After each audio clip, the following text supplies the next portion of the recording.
আসসালামু আলাইকুম। এক মিনিট।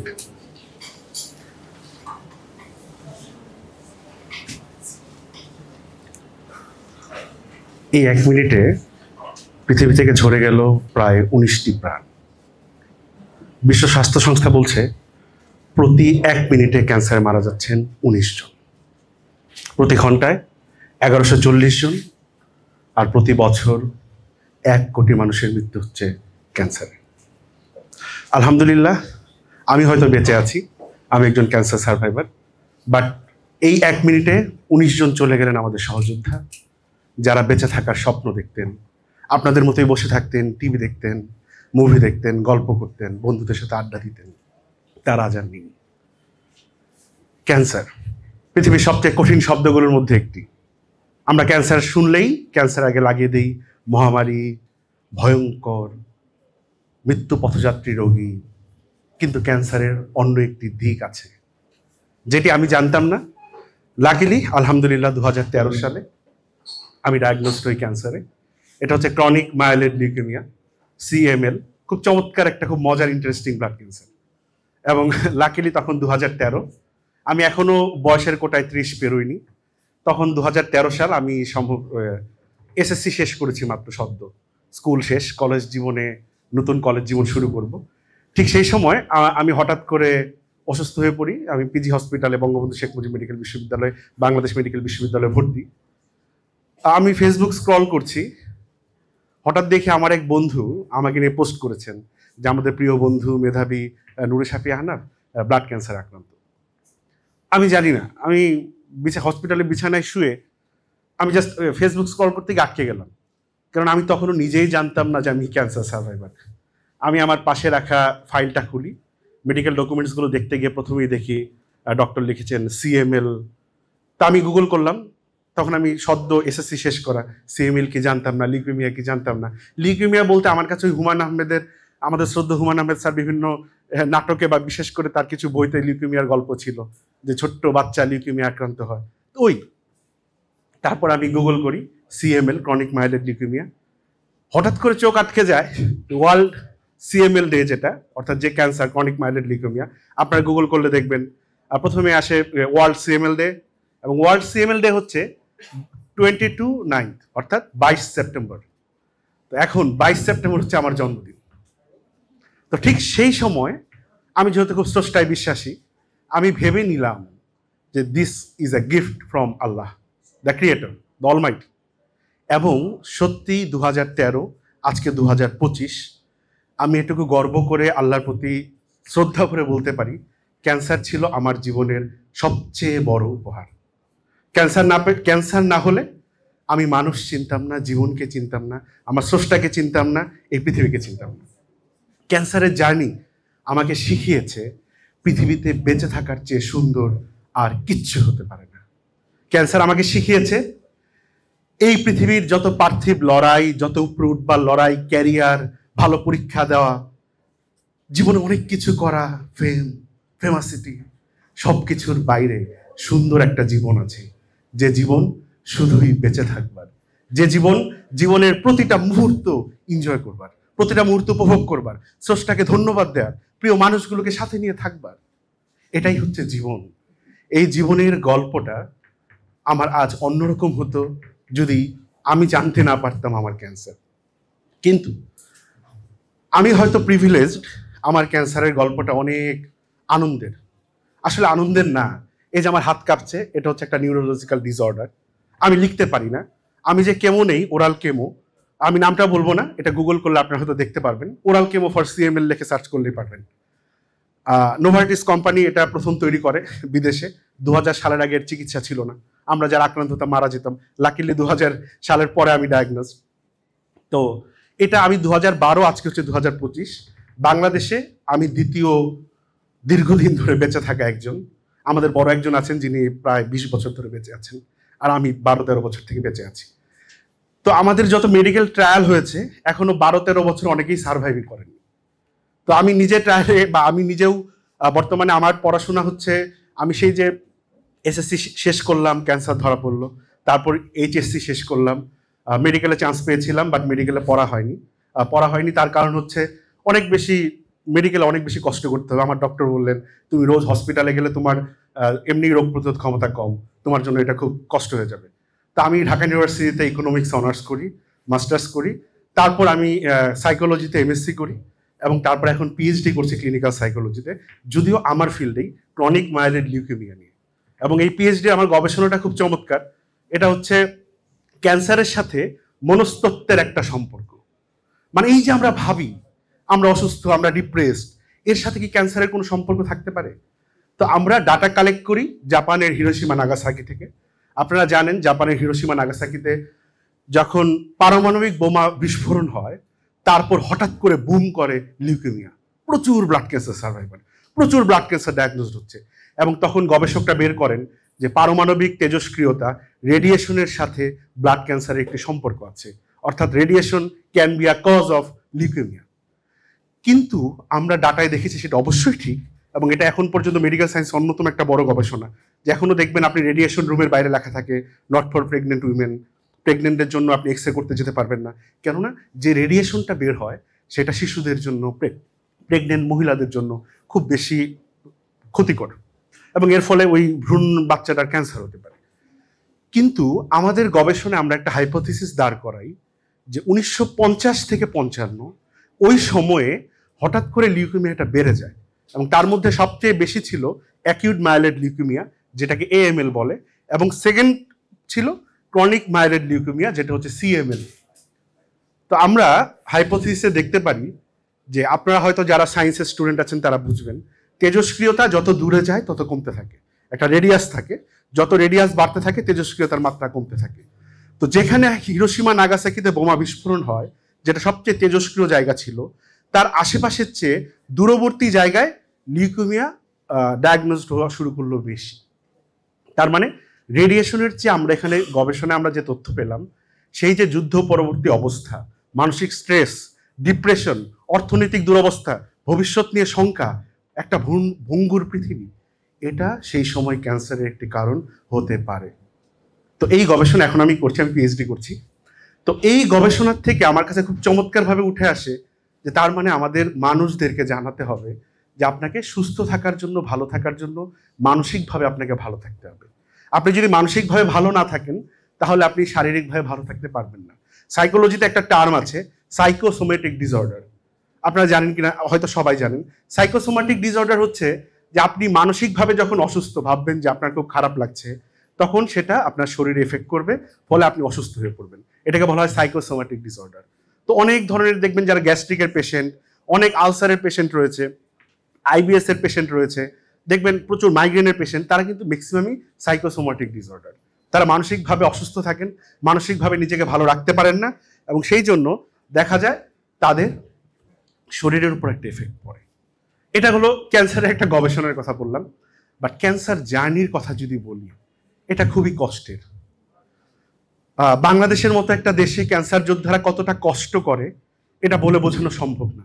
2013 সালে যখন আমার ক্যান্সার ধরা পড়ে, তারপর আমি অনেক ক্যান্সার পেশেন্টের সাথে পরিচয় হয়, দেখি তারা সবচেয়ে বেশি অসহায়। সেই মানুষগুলোকে জড়ো করি, আমরা একসাথে একটা সোসাইটি গড়ে তুলি, leukaemia and lymphoma society of Bangladesh, যেটা বাংলাদেশের ব্লাড ক্যান্সার নিয়ে কাজ করা সর্ববৃহৎ এবং একমাত্র সংগঠন। এবং আমাদের বাংলাদেশে আমাদের লিউকেমিয়া লিম্ফোমা সোসাইটির অধীনে প্রায় 68,000 ব্লাড ক্যান্সার রোগী এনলিস্টেড রয়েছেন, যাদেরকে আমরা মানসিকভাবে সেবা দেই, যাদের পাশে থাকি, যাদেরকে বুস্ট আপ করি, এবং একই সাথে আমাদের সামর্থ্য অনুযায়ী আমরা খুব ক্ষুদ্র সামান্য সামর্থ্যের মধ্যে আমাদের ক্যান্সার সার্ভাইভার থেকে আমরা চিকিৎসা সেবা দিই। এবং সেই সাথে পরবর্তীতে আমরা একটা গ্রুপ তৈরি করি, কমিউনিটি ক্যান্সার নেটওয়ার্ক বাংলাদেশ, যেটা বাংলাদেশের সর্ববৃহৎ ক্যান্সার অ্যাডভোকেসি করে তারা ক্যান্সার নিয়ে, এবং আমি সেটার ফাউন্ডার, আমার সাথে আরও অনেক কো ফাউন্ডার ছিলেন। তো এই leukaemia and lymphoma society of Bangladesh এবং একই সাথে ক্যান্সার নেটওয়ার্ক বাংলাদেশ বাংলাদেশের ক্যান্সার যোদ্ধাদের জন্য কাজ করে যাচ্ছে। আমাদের ক্যান্সার যোদ্ধাদের গল্পগুলো খুবই কষ্টের, যেটা এই এসি রুমে বসে হয়তো আপনারা বুঝতে পারবেন না। আমি আমার নিজের গল্প বলবো না, আমি তো প্রিভিলেজড, আমি গ্র্যাজুয়েশন শেষ করেছি, পোস্ট গ্র্যাজুয়েশন করেছি, পিএইচডি করছি, সরকারি চাকরি করছি, কিন্তু এতটা ক্যান্সার যোদ্ধাদের গল্পগুলো এতটা কষ্টের। আমি বলি, আমি বাংলাদেশের প্রথম শ্রেণীর সরকারি একজন কর্মকর্তা, চাকরিজীবী, কিন্তু আমি মাসে যে বেতন পাই সেই বেতন দিয়ে আমার চিকিৎসা খরচ কাভার করা সম্ভব হয় না। আমি যদি বাংলাদেশের একজন প্রথম শ্রেণীর কর্মকর্তা হওয়ার পরও আমার চিকিৎসার ব্যয়ভার বহন করতে না পারি, তাহলে আমাদের যে পেশেন্ট ওবায়দুল হক, ময়মনসিংহে বাড়ি, যার মাসে 6,500 টাকা বেতন, যে গ্রামের একটা মসজিদের মুয়াজ্জিন, সে ক্রনিক মাইল্ড লিউকেমিয়া আক্রান্ত, সে কি করে এই চিকিৎসার ব্যয়ভার বহন করবে? আপনারা কখনো মহাখালী গিয়েছেন কিনা জানি না। মহাখালীতে আমাদের জাতীয় ক্যান্সার হসপিটাল রয়েছে। আপনি জানেন সেখানে অর্ধেকের বেশি রেডিওথেরাপি মেশিন নষ্ট। আমাদের রোগীরা যারা আসেন তারা রেডিওথেরাপির জন্য সিরিয়াল পেতে, এটা পৃথিবীর যে কোনো কষ্টকে হার মানিয়ে দিবে। আমাদের একজন ক্যান্সার যোদ্ধা ছিলেন জিয়া, ও আজ নেই। জিয়া যখন মারা যায় আমি দুরাত খেতে পারিনি। জিয়াকে ওর বাড়ি থেকে ওর মা বের করে দিয়েছিল। কেন জানেন? আপনারা বলুন। আমাদের পরিবার সমাজ মনে করে একজন ক্যান্সার যোদ্ধা তার পরিবারকে সমাজকে কিচ্ছু দিতে পারে না। সেই জিয়াকে বাড়ি থেকে বের করে দেওয়া হয়েছিল। সেই জিয়া আজ বেঁচে নেই। জিয়া আমাদের যে ক্যান্সার, এই ক্যান্সার অতিরিক্ত পরিশ্রম করলে মারা যায়, তো জিয়া আরো আগেই মারা গিয়েছে। আমাদের একজন ক্যান্সার যোদ্ধা আছেন, তার নামটা বলছি না, তিনি বেঁচে আছেন জন্য। তার মা, তিনি গ্রামের বাড়িতে মাটির ফ্লোরে প্লেটে খেতেন। তার মা তার প্লেটে লাথি দিয়েছিল, লাথি দিয়ে বলেছিল আর কত অন্ন ধ্বংস করবি। এটাই হচ্ছে ক্যান্সার যোদ্ধাদের গল্প। আমি যখন আমি 2013 পর থেকে আজকে 2025, আমি কখনো দামি কিছু কিনতে পারি না। আমার শার্টটা গিফটেড, আমার প্যান্ট গিফটেড, আমার ঘড়িটা গিফটেড। আমি কখনো কিছু দামি কিছু কিনতে পারি না। আমি 500 টাকার কিছু কিনলে আমার মনে হয় এই 500 টাকায় আমার একজন ক্যান্সার যোদ্ধার একদিনের ওষুধের টাকা হয়ে যাবে। আমি যখন রিক্সায় যাই, রিক্সায় 50 টাকার জায়গায় যদি আমি 40 টাকায় যাই বা হেঁটে যাই, আমার মনে হয় এই 50 টাকায় আমার একজন ক্যান্সার যোদ্ধার সকালবেলার নাস্তাটুকু হবে। ক্যান্সার যোদ্ধাদের গল্প বলে শেষ করা যাবে না। ক্যান্সার যোদ্ধারা বাংলাদেশে খুবই খুবই কষ্টে আছে। এদের গল্পগুলো প্রকাশ পায় না। আমি যখন এখানে আসলাম, এটা আমার দায়িত্ব ওই যোদ্ধাদের গল্পগুলো তুলে ধরা, ওই মানুষগুলোর গল্পগুলো তুলে ধরা। ওই মানুষগুলো নইলে যে কষ্টে বেঁচে থাকেন, এই কষ্ট আপনারা কখনোই অনুধাবন করতে পারবেন না। এবার আসি, ক্যান্সার আমাকে কেন বললাম ক্যান্সার আমার জীবনে পাওয়া সবচেয়ে বড় উপহার। এই জন্যই উপহার, এই যে বললাম হাত কাঁপে, গলা শুকিয়ে আসে। আমি ছোটবেলা থেকে খুব সুন্দর করে কথা বলতে পারতাম, কিন্তু এখন আমি কথা বলতে গেলে আমার গলা শুকিয়ে আসে, আমার চিন্তাগুলো হঠাৎ করে আকাশে উড়ে যায়, কখনো আবার বসন্তের মতো ফিরে আসে। এটা হচ্ছে আমাদের ওই কেমোথেরাপির সাইড এফেক্ট। আমাদের ব্রেইনের উপর খুব ইফেক্ট পড়ে, এটাকে বলা হয় কেমো ব্রেইন। আমি অনেক কিছুই চিনতে পারি না, বুঝতে পারি না। রাস্তায় হঠাৎ করে খুব প্রিয় মানুষ আহনাব ভাই বলে বুকে জড়িয়ে ধরে, কিন্তু খুব কষ্ট হয়, আমি তোকে চিনতেই পারছি না। মাঝে মাঝে আমার খুব কষ্ট হয়, আমি কি আমার প্রিয় মানুষদেরকে একদিন হারিয়ে ফেলবো? তারা সামনে দাঁড়িয়ে থাকবে, আমি কি চিনতে পারবো না? আমাদের একজন ক্যান্সার যোদ্ধা, তিনি মারা যাবার সময় যখন তাকে আমি দেখতে যাই, তিনি তার ছেলের নাম ধরে আমাকে বলেছিলেন, বাবা তুই এসেছিস? আমি বলেছিলাম, মা আমি আসছি। তিনি আমাকে চিনতে পারেননি। তিনি মনে করেছেন এটা তারই সন্তান। তার সন্তান বিদেশে থাকেন, তার মার মৃত্যু পথযাত্রার সময় থাকতে পারেননি। কিন্তু আমার ভালো লেগেছে যে সেই ভদ্র মহিলা মৃত্যুর আগে অন্তত এটুকু অনুধাবন করে গেছে যে তার সন্তান তার মৃত্যুর আগে তার পাশে ছিল।